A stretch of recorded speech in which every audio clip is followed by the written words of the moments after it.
Ils ont ri quand j'ai dit que je savais encore gérer mon argent. Un rire bref et venimeux, de ceux qui se font passer pour de l'inquiétude. « Maman, tu es assez grande pour te reposer », a dit mon fils en me touchant l'épaule comme s'il parlait à un enfant. J'ai souri.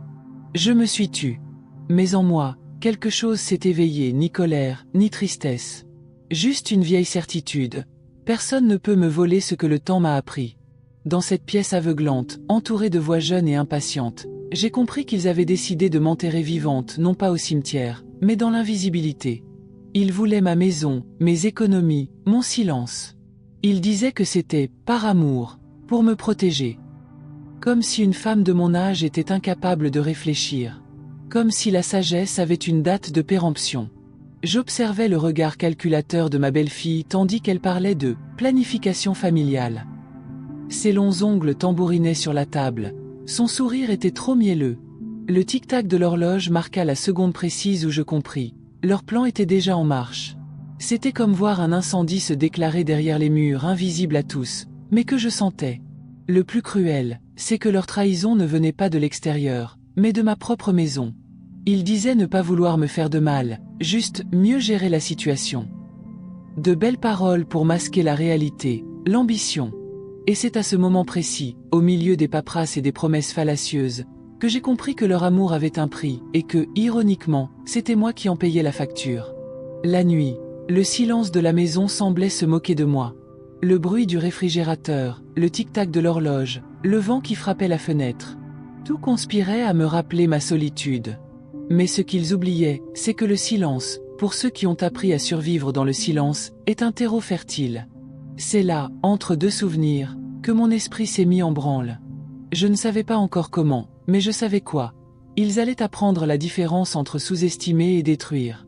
On croit souvent que vieillir signifie s'affaiblir. J'ai découvert que c'est tout le contraire. C'est comme le café fort qui reste au fond de la cafetière. Plus corsé, plus amer, plus authentique. Et c'est peut-être pour cela que, lorsqu'ils ont décidé de m'exclure des décisions, ils n'ont pas réalisé qu'ils me donnaient du temps. Et le temps, pour quelqu'un qui a appris à attendre toute sa vie, est une arme. Leur plan semblait parfait. Les documents, les virements, les sourires forcés. Tout était arrangé pour me mettre sans recours. Mais ils ignoraient une chose, je garde toujours des copies. Des copies de tout. Et les souvenirs ne disparaissent pas comme des dossiers. Ils restent là, attendant le moment propice pour servir de preuve. On dit que l'argent change les gens. Je dis qu'il ne fait que les révéler. Et c'est dans cette révélation que la vieille femme qu'ils croyaient fragile commença à disparaître. À sa place, naquit une personne qu'ils n'avaient jamais vraiment connue. Car ce qui était en jeu, ce n'était pas seulement mon argent. C'était mon nom, mon histoire, ma dignité. Et s'il y a une chose que le temps m'a apprise, c'est que ceux qui vous humilient parce qu'ils vous croient faible oublient que la faiblesse n'est que l'intervalle entre la chute et la vengeance. Ce jour-là, tandis qu'ils m'entouraient de paroles douces et d'intentions malveillantes, je me suis contenté de sourire. Et j'ai pensé, vous finirez par découvrir la vraie valeur de ce que vous méprisiez. Et quand vous le découvrirez, vous serez ceux qui me chercheront. Vous serez ceux qui me réclameront ce que vous disiez que je ne savais plus utiliser. Dites-moi, qu'est-ce qui fait le plus mal? Perdre l'argent volé, ou devoir supplier pour le récupérer? Le lendemain matin, je me suis réveillé au son de la bouilloire et dans un calme étrange. Un silence qui précède l'orage. La table portait encore les traces du dîner de la veille. Des verres à moitié vides, des serviettes froissées et un bout de papier oublié, signé par mon fils. Un document des autorisations que j'aurais dû signer, lui donnant le contrôle de mes économies. Je ne l'avais pas signé. Il pensait que j'hésiterais par peur, par faiblesse. Mais j'attendais simplement le bon moment. Et savoir saisir le bon moment est un art que seuls les plus expérimentés maîtrisent. Alors que le soleil filtrait à travers le rideau, j'aperçus ma main ridée posée sur la table en bois et repensai à tout ce que ses mains avaient accompli. Travailler, créer, nourrir, aider. Il y avait en elle une force qu'elle ne reconnaissait plus. À leurs yeux, je n'étais qu'une femme fatiguée en quête de conseils. Mais ce qu'elle prenait pour de la fatigue était, en réalité, de la sagesse. La sagesse de celle qui avait vu tant de gens chuter pour avoir cru tout maîtriser. Ils venaient presque tous les jours maintenant.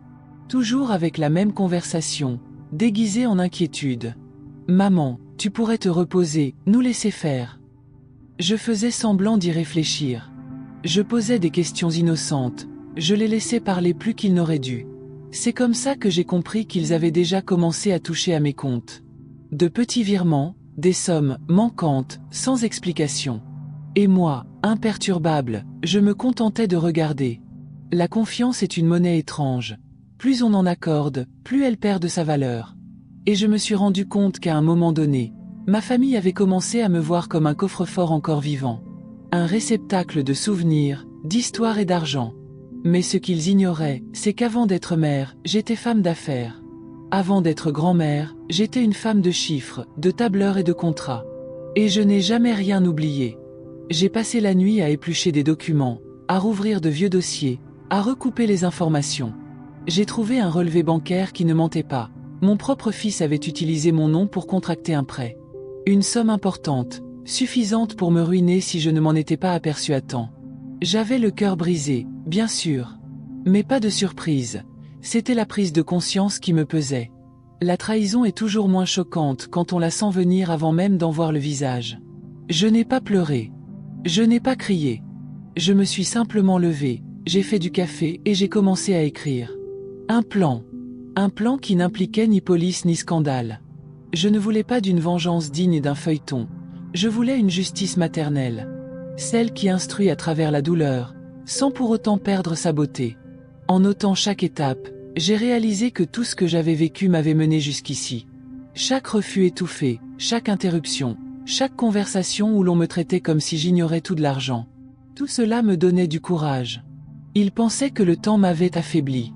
Mais le temps n'a fait que me rendre plus patiente. Les semaines suivantes furent un spectacle silencieux. J'agissais comme si de rien n'était. Je préparais le déjeuner, souriais, écoutais les mêmes histoires des investissements, et gardais tout en mémoire, les mots, les regards, les lapsus. Qui sous-estime le silence d'une femme mûre n'a jamais appris à percevoir le sens de la stratégie. C'est un de ces jours-là, alors que je faisais semblant d'écouter ma belle-fille parler de « comment moderniser mon compte bancaire », qu'une idée m'est venue. J'ai compris que je pouvais renverser la situation sans hausser le ton. Que je pouvais transformer l'humiliation en leçon. Et pas seulement pour elle, mais aussi pour moi. Aujourd'hui, je comprends pourquoi tant de personnes choisissent de rester ici, après chaque révélation.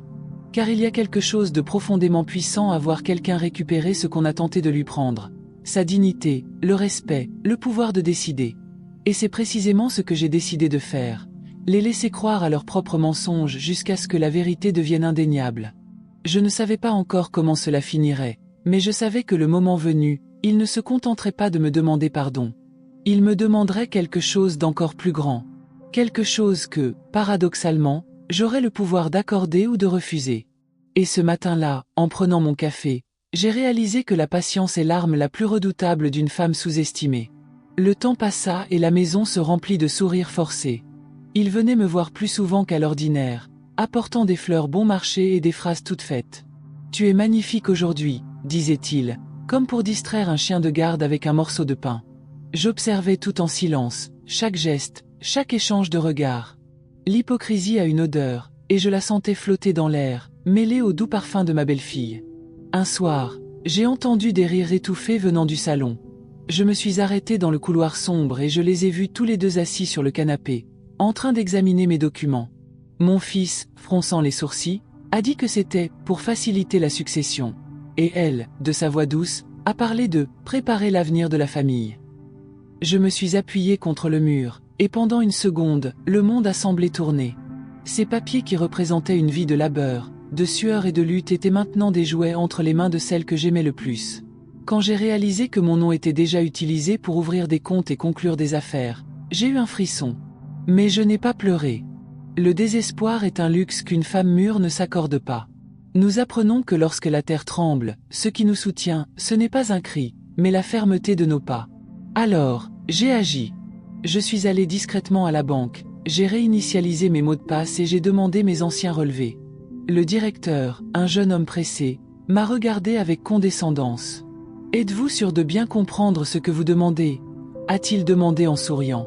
Je lui ai simplement rendu son sourire, froid et maîtrisé. « Mon garçon, ceux qui comprennent trop de choses finissent souvent par perdre la notion de leur dette. » Il a rougi, et je suis reparti avec tous les documents dont j'avais besoin. Ce dossier que je tenais entre mes mains était bien plus qu'un simple document. C'était la preuve que l'histoire m'appartenait toujours. Ce soir-là, j'ouvris les documents sur la table et commençai à élaborer une contre-attaque. Un plan simple, mais infaillible, les laisser croire qu'ils avaient gagné. Que j'étais aveugle, épuisé, docile. Chaque mot, chaque geste serait calculé pour alimenter l'illusion qu'ils avaient créée. Les jours suivants, j'ai commencé à agir. J'ai posé des questions innocentes sur les investissements, fin d'oublier les chiffres, laisser échapper quelques détails pour les rassurer. Et ça a marché. Leur confiance a gonflé comme un ballon sur le point d'éclater. C'était presque poétique de les voir pris au piège de leur propre erreur.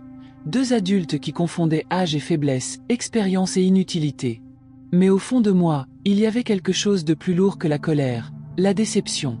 Le souvenir de mon petit garçon courant partout dans la maison avec les pièces que je lui donnais pour qu'il les économise, quand il serait grand. Et maintenant, le voilà, un homme, qui voulait me prendre ce que j'appelais autrefois mon héritage. Non pas l'argent, mais le respect. Les nuits s'allongeaient. Je restais allongé dans mon lit à écouter le tic-tac de l'horloge, chaque seconde s'égrenant comme un compte à rebours. Parfois, je me demandais si je n'allais pas trop loin. Si cela en valait la peine. Mais alors je me souvenais de la femme que je voyais dans le miroir, celle qui avait passé des décennies à se taire, à encaisser les insultes, à écouter des conseils qui sonnaient comme des ordres. Cette femme méritait, pour la première fois, d'être entendue. Le contraste entre le calme apparent et la tempête qui grondait en moi était presque insoutenable. J'ai souri pendant le petit déjeuner, mais mes mains tremblaient d'appréhension au contact de la tasse. Je les observais rire, faire des projets, et je pensais, ils n'ont aucune idée de ce qui les attend. C'est par un de ces matins où le soleil inondait la pièce et frappait l'horloge murale que l'idée finale me vint. Une lueur presque dorée illumina l'aiguille des heures, et pendant un instant, tout prit sens. Il m'avait volé mon droit au respect. J'allais le récupérer, centime après centime, geste après geste. Et dans cette lumière dorée, qui semblait autant promettre que menacer, j'ai compris, ma vengeance ne serait pas une explosion. Ce serait une construction lente et méticuleuse, aussi silencieuse que la façon dont ils ont tenté de m'effacer. Et quand elle serait terminée, ils ne perdraient pas seulement leur argent. Ils perdraient la certitude de savoir qui j'étais. Cet après-midi-là, il pleuvait comme il n'avait pas plu depuis longtemps. Les gouttes frappaient à la fenêtre d'un rythme lent, presque mesuré, comme si le ciel m'invitait à la contemplation. Assise dans le fauteuil du salon, une tasse de café à la main, je regardais autour de moi. La maison qui résonnait autrefois de rire était désormais un champ de bataille silencieux. Chaque objet semblait porter en lui les souvenirs d'une autre vie. La serviette brodée de mes propres mains, le portrait de famille sur l'étagère, l'odeur lointaine du pain de maïs. Tout était si familier, et, en même temps, si étranger. C'est là, en observant le reflet de la pluie sur la vitre, que j'ai compris ce qui me blessait le plus. Ce n'était pas le vol. C'était le manque de respect. C'était la façon dont ils m'ont effacé, comme si l'expérience était quelque chose à jeter. J'ai pensé à toutes les femmes de mon âge que je connais, amies, voisines, collègues de l'église, et j'ai vu le même regard épuisé sur leur visage. Le regard de celle qui a été mise à l'écart par des gens qui prétendent savoir ce qui est le mieux pour nous. Et j'ai compris, ce qui m'est arrivé ne me concernait pas seulement moi. Cela nous concernait toutes. Au fond de moi, je savais que je ne pouvais pas changer le passé. Mais je pouvais en transformer le sens. Je pouvais faire de la douleur un outil. Et c'est ainsi que le plan a cessé d'être une simple vengeance pour devenir une leçon. Non seulement pour eux, mais aussi pour moi. Car le pardon peut purifier le cœur, mais la justice guérit l'âme. J'ai commencé à aller plus souvent à la banque, discrètement. J'ai parlé avec d'autres directeurs, sollicité les conseils d'anciens contacts, des personnes qui me respectaient encore. Petit à petit, j'ai reconstruit ce qu'ils avaient tenté de détruire. J'ai transféré l'argent sur des comptes dont j'étais la seule à connaître l'existence, et j'en ai investi une partie dans quelque chose que mon fils ne comprendrait jamais, moi-même. Et plus je récupérais ce qui m'appartenait, plus la colère se muait en sérénité. Lors d'une de mes visites à la banque, j'ai vu une femme traitée de la même manière qu'on avait essayé de me traiter, avec condescendance. L'employé parlait lentement, presque comme s'il expliquait un dessin à un enfant. Je me suis approché d'elle, je lui ai touché le bras et j'ai dit « Vous en savez plus que vous ne le pensez. Ils ne s'en sont tout simplement pas encore rendus compte. » Elle a souri. Et dans ce sourire, j'ai senti quelque chose se rallumer en moi. C'était un vieux souvenir, le plaisir d'être écouté. Je suis rentré chez moi le cœur léger, mais déterminé. Il croyait que l'argent était la récompense, mais il se trompait. La vraie récompense, ce serait le moment où il serait obligé de me regarder à nouveau, non pas comme une mère, ni comme une vieille dame, mais comme leur égale. La semaine suivante, mon fils est arrivé avec un cadeau. Un bouquet de fleurs et un sourire que je connaissais bien. Le sourire de quelqu'un qui a besoin d'aide. « Maman, la banque a un peu compliqué les choses, mais c'est temporaire », a-t-il dit, essayant de paraître calme. Je l'écoutais en silence, chaque mot tombant comme une pierre au sol. Au fond de moi, je le savais déjà, le destin commençait à me rendre tout ce qu'on m'avait pris. Tandis qu'il parlait, je regardais la pluie tomber dehors. Les gouttes ne s'écrasaient plus avec force contre la vitre, elles glissaient lentement, comme si le ciel s'était lui aussi apaisé. Je pensais à toutes ces personnes qui, à cet instant précis, étaient chez elles, partagées entre douleur et force. C'est alors que beaucoup ressentent le besoin de soutenir ce combat, de laisser une trace silencieuse de leur émotion face à ce message. Un geste, un souvenir, une simple pensée de compassion. J'ai regardé mon fils et j'ai souri. Non pas un sourire ironique, mais un sourire de paix. Car je savais que la récolte approchait. Et ce qu'ils avaient semé commençait enfin à fleurir, mais pas comme il avait imaginé. Le téléphone sonna dans la cuisine. La sonnerie était sèche, insistante, perçant l'air lourd. Et, sans savoir pourquoi, je sentis que quelque chose allait changer. Peut-être était-ce le destin qui annonçait qu'une nouvelle page de l'histoire était prête à être tournée. J'ai décroché le téléphone, les mains encore humides de café, et à l'autre bout du fil, j'ai entendu la voix tremblante du directeur. Il m'a appelé « Madame », avec une formalité nouvelle, presque révérencieuse. Il m'a dit que mon fils avait de nouveau tenté de faire un virement depuis un compte à mon nom, un compte qui n'existait plus. Un instant, j'ai laissé le silence s'installer entre nous. Puis, je l'ai simplement remercié, comme si je m'attendais déjà à la suite. Après avoir raccroché, j'ai regardé autour de moi. La maison semblait respirer avec moi. L'horloge murale affichait 9h30 précise. L'heure où la vérité a commencé à se dévoiler. Il arriva en fin d'après-midi. Ses épaules étaient tendues et son sourire usé. Sa belle-fille le suivait, son sac serré contre elle, comme si elle cherchait à se protéger. Je l'ai salué avec la sérénité de quelqu'un qui connaît déjà le déroulement de la conversation. Ils parlèrent d'imprévus, de dettes, d'un malentendu avec la banque. J'écoutais. Et tandis qu'ils parlaient, je perçus l'ironie de la situation. C'étaient les mêmes voix qui m'avaient jadis appris à me méfier, et qui maintenant imploraient ma compréhension. La pièce baignait dans une douce lumière. Le soleil filtrait à travers les rideaux, dessinant des lignes dorées sur le tapis. Ils paraissaient plus petits sous cette lumière, comme des poupées de chiffon décharnées. Moi, en revanche, je me sentais étrangement entière. Chacun de leurs mots résonnait en moi, rebondissait, sans trouver d'ouverture pour me blesser. La douleur qui me brûlait autrefois s'était muée en observation. Et je les observais avec le recul que seule une profonde déception permet. C'est à ce moment précis que j'ai compris une chose profonde. La vengeance, lorsqu'elle naît de l'orgueil, détruit. Mais lorsqu'elle naît de la dignité, elle instruit. Et ce que je voulais leur enseigner était simple. Le respect ne se commande pas, il se gagne. Et lorsqu'il est perdu, on ne le regagne pas par des excuses, mais par des conséquences. J'ai tenu à leur proposer du café, comme toujours. Ils ont accepté, un peu gênés. Je l'ai servi avec le même soin qu'auparavant, avec ce même parfum de cannelle qu'il aimait tant. Le goût sucré et familier sembla apaiser les tensions, jusqu'à ce qu'il me demande, d'un ton presque enfantin, si tout allait revenir à la normale. J'ai posé la tasse sur la soucoupe et j'ai répondu calmement. Cela dépend de ce que vous appelez normal. Le silence qui suivit était pesant, presque physique. Sa belle-fille détourna le regard, et il se mit à tapoter nerveusement du bout des doigts sur la table, une vieille habitude qui trahissait sa nervosité. Là, dans ce petit geste, je vis le garçon que j'avais élevé et l'homme que le pouvoir avait corrompu. Et, pour la première fois, je ne ressentis pas de pitié. Je ressentis de la pitié pour moi-même, d'avoir mis si longtemps à le comprendre. Quand ils sont partis, le bruit de la porte qui se refermait fut libérateur. J'étais seul dans la pièce, fixant la tasse vide. L'odeur du café flottait encore dans l'air, mêlée au souvenir de la conversation. J'ai avancé d'un pas assuré, sentant le sol sous mes pieds, et j'ai compris. La peur qui m'avait paralysé s'était muée en quelque chose de bien plus puissant. J'étais maîtresse de moi-même. Cette nuit fut longue. La pluie revint, fine et régulière, comme pour effacer les derniers vestiges du passé. J'ouvris mon ordinateur portable et les mains légèrement tremblantes, je finalisai la dernière étape de mon plan. Une manœuvre stratégique qui garantirait que nul ne puisse plus jamais toucher à ce qui m'appartenait. Je fis tout en silence, comme toujours. Et lorsque ce fut terminé, j'enregistrai le fichier sous un nom simple, héritage. Je me suis adossé à ma chaise et j'ai regardé par la fenêtre.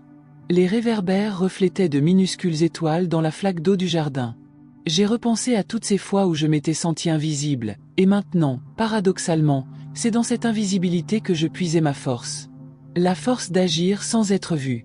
La force de reconstruire sans avoir besoin de l'annoncer. Le téléphone sonna de nouveau. Je ne répondis pas. Je préférais écouter le bruit de la pluie. Car parfois, le silence est la réponse la plus élégante qu'on puisse donner. Mais quelque chose me disait que l'histoire n'était pas terminée. Le destin a une façon bien à lui de nous rendre ce qu'il nous a pris, et parfois, il nous le rend avec des intérêts. Les jours suivants furent étrangement calmes, presque comme une répétition.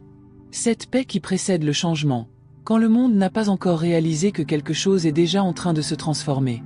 Je me levais tôt, préparais mon café, balayais la cour et observais l'activité de la rue, comme on observe la météo. Chaque détail de la routine semblait plus net, l'odeur de la terre humide, le bruit des feuilles mortes, même le sifflement de la bouilloire. Tout semblait annoncer la naissance d'une nouvelle ère, silencieuse mais inéluctable. Mon fils n'a plus jamais rappelé. Ma belle-fille non plus. Leur silence reconnaissait mon pouvoir, même inconscient. Mais ce pouvoir s'accompagnait d'une autre forme de solitude, inattendue. Non pas la solitude de l'absence, mais celle de la compréhension.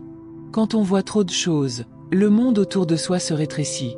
J'ai contemplé la maison, cette même maison qui avait accueilli des fêtes, des rires et les odeurs de l'enfance, et j'y ai vu une scène vide, où chaque souvenir était un personnage qui avait déjà fait ses adieux. C'est un de ces matins, en rangeant la bibliothèque, que j'ai retrouvé une vieille photo. J'étais plus jeune, en robe bleue, et mon fils était encore un petit garçon, souriant les yeux fermés. Un instant, mon cœur s'est serré. J'ai repensé à tous les sacrifices que j'avais faits pour qu'il ait ce que je n'avais jamais eu. À tous ces « oui » que j'avais prononcés alors que je voulais dire « non ». Comme l'amour, parfois, nous aveugle d'une douce illusion jusqu'à ce que cette douceur se transforme en poison. L'image de ce sourire m'a fait comprendre que mes actes n'étaient pas seulement motivés par la vengeance, mais aussi par une forme de deuil. Je ne me contentais pas de punir ce qu'il m'avait fait. J'enterrais la femme qui s'était laissée effacer. À chaque choix que je faisais, je sentais cette femme disparaître un peu plus. Celle qui ravalait ses larmes, celle qui s'excusait d'exister, celle qui croyait que vieillir signifiait être laissée pour compte. La peur qui m'avait accompagné les premiers jours commença à se mêler à un autre sentiment, difficile à décrire. C'était la liberté, mais une liberté mélancolique, faite de pertes. Car toute libération, au fond, est aussi un adieu. Et je disais adieu à tout ce que j'avais été, mère, épouse, aidante pour redevenir simplement moi-même. La nuit, la maison s'assombrissait plus tôt. Je laissais les lumières éteintes exprès. J'aimais distinguer les contours des choses sous la lueur des réverbères. Les ombres dansaient sur les murs comme des souvenirs tenaces. Parfois, je me parlais à moi-même, répétant des phrases que je n'avais jamais prononcées quand j'aurais dû. Non, je ne suis pas d'accord. Non, ce n'est pas juste. Non, je ne signerai pas. C'était comme si, en les disant maintenant, je réécrivais le passé, et d'une certaine manière, c'était le cas. Une nuit, je me suis réveillé au bruit de pas dans la cour. Mon cœur s'est emballé. Je suis resté immobile quelques secondes, à l'écoute. Le bruit était régulier, prudent. J'ai pris mon téléphone et me suis dirigé lentement vers la fenêtre. Dehors, le portail oscillait sous le vent. Aucun mouvement. Seulement la lune haute et les ombres des arbres qui tremblaient sur le mur. J'ai inspiré profondément et j'ai souri. La vieille peur cherchait encore à me rattraper, mais il était trop tard. J'ai fermé les rideaux et me suis assise au bord du lit. J'ai regardé mes mains marquées par le temps, mais fermes, et j'ai ressenti quelque chose que je n'avais pas éprouvé depuis longtemps, de la fierté. La fierté d'avoir résisté. La fierté de m'être reconstruite. Le monde m'avait toujours appris à être forte pour les autres, mais jamais pour moi-même. Et maintenant, pour la première fois, ma force n'était pas là pour protéger qui que ce soit. Elle était seulement la mienne, et cela me suffisait. Dehors, le vent s'est levé, faisant claquer les fenêtres. Le bruit ressemblait presque à un roulement de tambour, annonçant quelque chose. Était-ce simplement la nature, peut-être l'univers qui nous avertissait que l'histoire n'était pas encore terminée? La pluie commença à tomber doucement, et l'air s'emplit de l'odeur de la terre humide. Je restais là, à regarder les gouttes ruisseler sur la vitre, repensant à tout ce que j'avais vécu. Il y avait quelque chose de beau là-dedans. Une sorte de nouveau départ qui n'avait pas encore de nom, mais qui avait déjà une forme. Alors que le grondement de la tempête s'intensifiait, un frisson me parcourut l'échine. Ce n'était pas de la peur. C'était une prémonition. Quelque chose ou quelqu'un allait revenir. Le lendemain matin, le téléphone sonna de nouveau. Le même numéro, celui de la banque. Mais cette fois, ce n'était pas à mon sujet. C'était à leur sujet. Le directeur, la voix tendue, expliqua qu'un virement irrégulier avait été bloqué, une tentative de transférer des fonds qui, ironiquement, étaient toujours à mon nom. Pendant quelques secondes, je laissai le silence parler pour moi. C'était la preuve que le destin a le sens de l'humour. Je les remerciai simplement et raccrochai. Et, ce faisant, je compris, la situation s'était complètement inversée. La nouvelle se répandit comme une traînée de poudre. Des bribes de conversation commencèrent à circuler, d'abord parmi les voisins, puis parmi les connaissances. Ma famille, qui m'avait auparavant considéré comme un fardeau, cherchait maintenant à comprendre comment j'avais pu tout surmonter. J'observais la scène de loin, sans avoir besoin de dire un mot. Car il existe des victoires qui ne s'annoncent pas. Elles se lisent dans le regard de ceux qui les ont sous-estimées. J'ai commencé à comprendre quelque chose d'étrange, le pouvoir du calme. Quand on ne réagit pas, le monde se déstabilise. Il s'attendait à ce que je crie, que je pleure, que je supplie. Mais le silence, ce même silence si souvent interprété comme une faiblesse, était devenu mon meilleur rempart. C'est dans le silence que j'ai appris à déplacer les pièces du puzzle au moment opportun. Et plus je restais silencieuse, plus les conséquences de mes actes résonnaient avec force. Au marché, une voisine m'a interpellée. J'ai entendu ce qui s'est passé, et je dois vous dire que j'aurais fait la même chose. Son regard exprimait un mélange d'admiration et de soulagement. Et j'ai compris, à cet instant précis, que mon histoire n'était pas seulement la mienne. Elle était un miroir. Le reflet de tant d'autres femmes discréditées, sous-estimées, effacées. Peut-être, d'une certaine manière, parlais-je au nom de toutes. Les semaines passèrent et le comportement de mon fils commença à changer. D'abord, les messages courts et formels. Puis, les appels téléphoniques. Une voix différente, plus basse, plus posée. L'arrogance avait disparu. À sa place, un ton presque enfantin, demandant de l'aide sans prononcer un mot. Et moi, même en sachant ce qu'il méritait, j'eus la gorge serrée. L'amour d'une mère est une lutte silencieuse entre le cœur et le jugement. Je l'observais de loin. Chacun de ses pas était le fruit de son propre choix.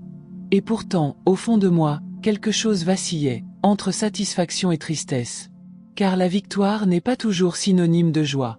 Parfois, c'est simplement la certitude de n'avoir plus rien à prouver. Un soir, assise sur la véranda, je contemplais le ciel. Les nuages se déplaçaient lentement, comme si le temps respirait au rythme de ma respiration. Je repensais à tout ce que j'avais perdu pour en arriver là, et à ce que j'avais gagné sans que personne ne s'en aperçoive. Ce n'était pas l'argent.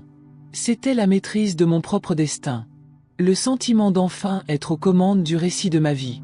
Le souvenir de cette journée à la banque me revint en mémoire avec une force saisissante. L'humiliation, le regard de l'employé, la voix de mon fils qui me disait que je n'étais pas fait pour ça. Et là, dans l'obscurité de la nuit, je comprenais à quel point tout cela avait été symbolique. Ce même système qui m'avait jadis ignoré me reconnaissait désormais comme un modèle. Ce même fils qui avait douté de moi dépendait maintenant de ma signature pour survivre. Et pourtant, aucune rancune ne régnait. Une sérénité s'installait, celle que seul le temps emporte avec lui. Car le temps est le véritable juge. Il révèle qui avait raison, qui a gaspillé son amour, qui a appris de ses erreurs et qui persiste dans ses travers. Tandis que je réfléchissais à cela, j'entendis des pas au portail. Je jetai un coup d'œil par l'entrebâillement du rideau. C'était lui. Debout là, sous la lumière jaune du lampadaire, hésitant, une enveloppe à la main. Le même geste que celui qui, un jour, m'avait apporté des fleurs pour me tromper. Mais cette fois, il n'y avait plus de dissimulation. Il y avait du poids, de la honte, et peut-être, du regret. Un instant, j'ai songé à ne pas l'ouvrir, à la laisser là, face à son propre silence. Mais une petite voix intérieure me disait que certaines rencontres sont nécessaires, non pas pour nous, mais pour les leçons qu'elles nous laissent. Vous comprenez peut-être ce genre de dilemme, quand le cœur veut fermer la porte, mais que l'âme implore d'écouter. Dites-moi, que feriez-vous? Car c'est précisément dans cette impasse que le destin m'a placé, et la décision que je prendrais ensuite allait tout changer. Il resta dehors de longues minutes, comme s'il attendait que le vent décide pour moi. L'enveloppe qu'il tenait tremblait légèrement, trahissant son malaise. J'ouvris la porte lentement, laissant le silence s'installer. Le temps semblait suspendu, pas même le bruissement des arbres n'osait rompre cet instant. Lorsque nos regards se croisèrent, je réalisai combien il avait vieilli. Ce n'était pas seulement son visage. Il y avait une profonde lassitude, le poids invisible des mauvais choix. Il me tendit l'enveloppe sans dire un mot. Un instant, je crus que je n'aurais pas le courage de la prendre. Mais je l'ai fait. Le papier était chaud, comme s'il portait quelque chose de vivant, ou peut-être était-ce la chaleur de ses mains, lourde de regrets. Je l'ouvris lentement.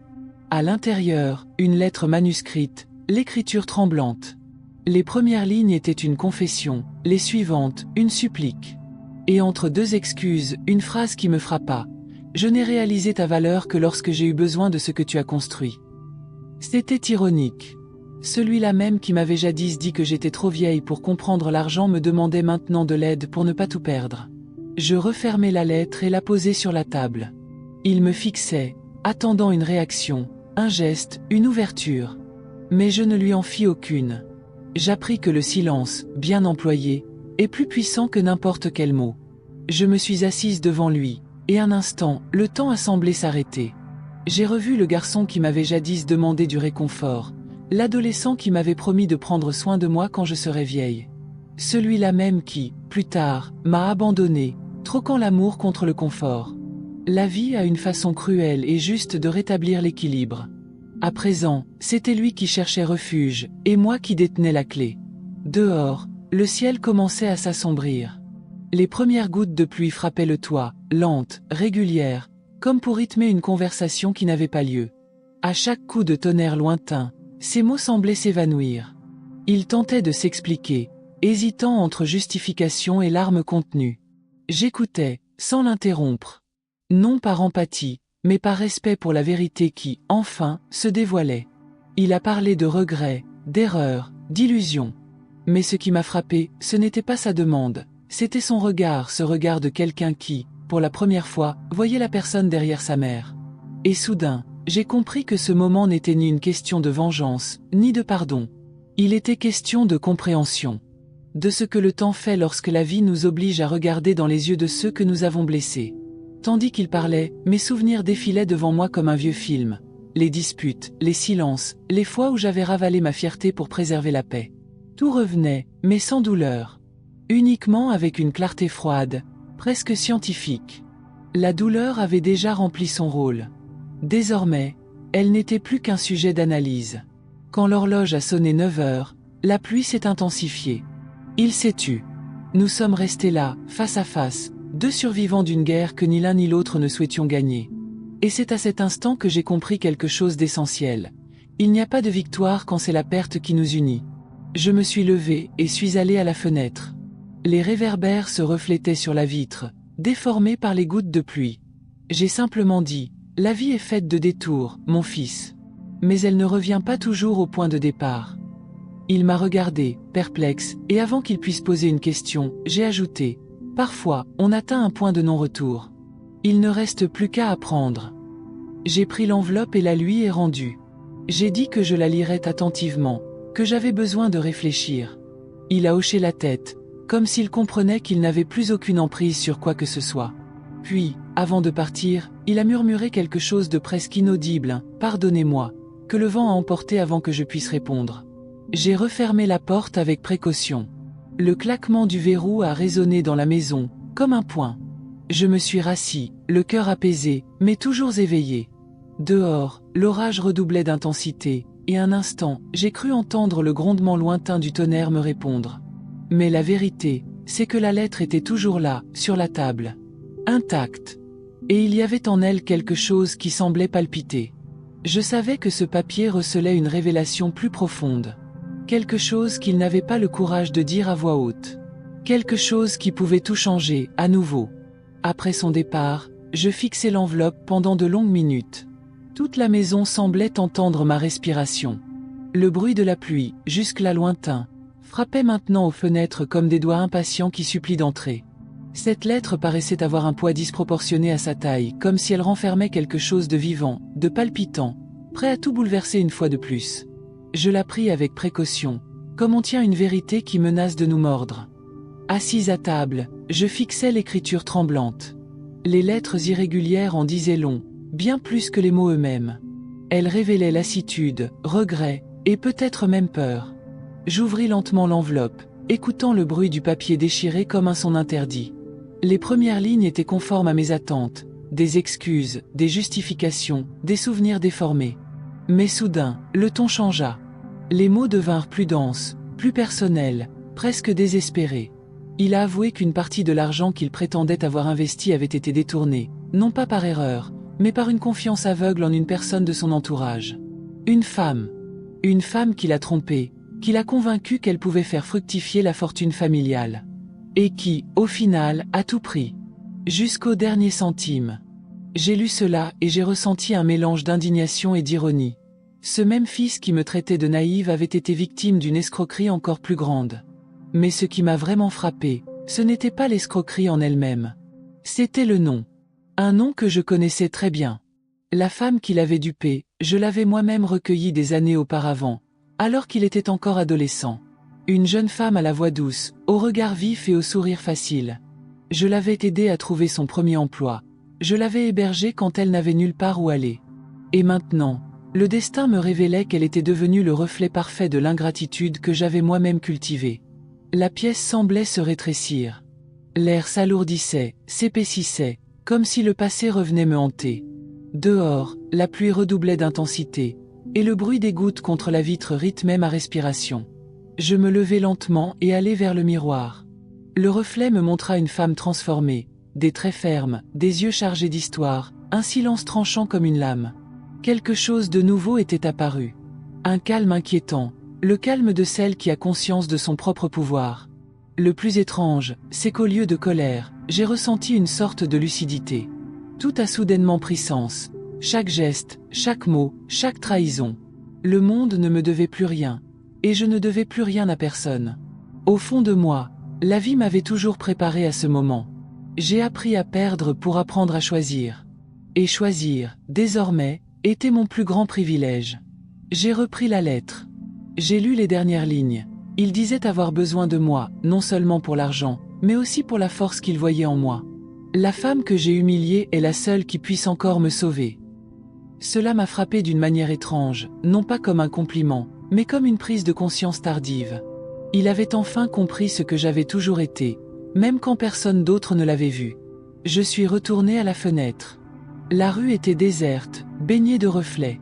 La lumière des réverbères se mêlait au brouillard, créant une atmosphère presque onirique. J'ai songé à sortir, à errer sans but, à laisser la pluie emporter les derniers vestiges de mon passé. Mais quelque chose me retenait. C'était comme si la maison, témoin silencieux de tout, me demandait d'attendre. C'est alors que j'ai entendu le bruit. Un moteur qui se garait devant la maison. Les phares d'une voiture ont fendu le rideau de pluie. Ils ont éclairé ma chambre un instant, révélant le reflet de l'enveloppe encore ouverte sur la table. Mon cœur s'est emballé. Il était presque minuit. La porte claqua, comme si quelqu'un l'avait touchée. Le vent, peut-être. Ou pas. Je restai immobile, essayant de distinguer le bruit de la pluie du bruissement des feuilles dans la cour. J'avais la même sensation qu'avant, la prémonition que quelque chose approchait. La différence, c'est que, cette fois, je ne ressentais aucune peur. Une seule certitude, le passé n'était pas terminé. Il était revenu régler ses comptes. Et, pour la première fois, j'étais prête à l'affronter, non pas en victime, mais en auteur de ma propre histoire. La porte s'ouvrit lentement, grinçant comme si le bruit trahissait la présence d'un fantôme. Mais ce n'était pas le passé qui entrait, c'était sa conséquence. La femme de la lettre était là, trempée par la pluie, avec le même regard qui avait jadis feint la gratitude. Le temps ne l'avait pas autant changé que la culpabilité. Elle hésita un instant, serrant un sac contre sa poitrine, comme pour préserver le peu de dignité qui lui restait. Je ne dis rien. Je la regardais simplement, comme on regarde un épisode final dont on connaît déjà la fin. Elle prit une profonde inspiration, rassemblant son courage pour parler. Puis, d'une voix tremblante, elle avoua ce que je savais déjà, qu'elle avait trompé mon fils, qu'elle s'était servie de lui, et que maintenant, endettée et seule, elle avait besoin de mon aide. L'ironie était presque poétique. Le destin, rarement juste, semblait cette fois avoir un sens aigu de la symétrie. J'étais assise devant elle, conservant la même maîtrise que j'avais apprise avec tant d'efforts. Chacun de ces mots me transperçait, non comme une flèche, mais comme un écho lointain, incapable de blesser. La douleur qui m'avait jadis réduite au silence était devenue mon armure. Et plus elle parlait, plus il devenait évident que le rapport de force avait basculé. Celle qui, autrefois, me toisait, parlait maintenant d'en bas, les yeux embués de larmes et les mains agitées. J'aurais pu tout dire. J'aurais pu crier, raviver des souvenirs, l'insulter. Mais je me suis contenté de dire « Asseyez-vous ». Elle obéit. Et là, entre nous, le silence pesait plus lourd que tous les mots du monde. Je pris la lettre de mon fils et la posai sur la table. « Savez-vous ce que c'est » demandai-je. Elle hocha la tête, sa voix un murmure. « Je sais ». C'est alors que quelque chose en moi s'est enfin apaisé. J'ai compris que la justice n'a besoin ni de public, ni d'applaudissements. Parfois, il suffit d'être présent lorsque l'équilibre est rétabli. Et, à cet instant précis, tout était en équilibre. Elle a demandé pardon. Je me suis contenté de la regarder. Je n'ai ni accepté, ni refusé. Car le pardon, lorsqu'il est sincère, n'a pas besoin d'être exprimé, il se comprend. Après son départ, la pluie cessa. La rue semblait propre, lavée. J'ouvris les fenêtres et laissai entrer l'air frais. L'odeur de la terre mouillée se mêlait à celle du vieux bois de la maison et pour la première fois depuis longtemps, je ressentis une paix intérieure. Non pas une paix passive, mais celle qui naît de la maîtrise retrouvée. De la force silencieuse de celle qui a survécu à la méfiance, à l'abandon et à l'injustice, et qui a transformé tout cela en sagesse. Je suis retourné devant le miroir. La femme qui me regardait était différente. Le même visage, mais une expression totalement nouvelle. Là où régnait la douleur, il y avait de la lumière. Et pour la première fois, j'ai compris ce que signifie vieillir avec un but. Non pas perdre sa jeunesse, mais gagner en clarté. Savoir qui l'on est, même quand le monde tente de nous faire croire le contraire. Plus tard, mon fils a appelé. Sa voix était différente, fatiguée, mais sincère. Il m'a dit qu'il avait lu sa propre lettre à voix haute et que maintenant il comprenait ce que j'avais toujours essayé de lui enseigner. Je n'ai pas répondu tout de suite. Je l'ai simplement écouté. Et quand il a eu fini, il a prononcé une seule phrase. « Maintenant, tu sais ce que signifie vraiment commencer. » Et j'ai raccroché. Alors que mon téléphone vibrait encore dans ma main, j'ai regardé par la fenêtre et j'ai vu le soleil percer les nuages. C'était un de ces moments simples qui semblent receler un message caché. La lumière dorée se répandait lentement, réchauffant le sol encore humide, et j'ai compris que tout ce que j'avais perdu m'avait mené précisément à cet endroit, là où la douleur se transforme en force. C'est peut-être ce qu'ils appellent la renaissance, le retour en vous de ce qu'ils ont tenté d'effacer, plus fort, plus apaisé, plus clair. Non par vengeance, mais par vérité. Aujourd'hui, avec le recul, je ne ressens pas de colère, mais de la fierté. Car le temps m'a appris qu'être sous-estimé est la meilleure façon de se préparer à une victoire discrète. C'est pourquoi je continue de raconter cette histoire, pour que ceux qui l'écoutent sachent qu'il est toujours possible de forger son propre destin. Si ce voyage vous a touché d'une manière ou d'une autre, laissez-en une trace. Non pas pour moi, mais pour vous-même. Pour vous souvenir que la dignité est la forme de richesse la plus rare et la plus précieuse. Et qu'en fin de compte, c'est la dignité et elle seule qui force le monde à s'incliner devant ceux qui n'ont jamais renoncé à eux-mêmes.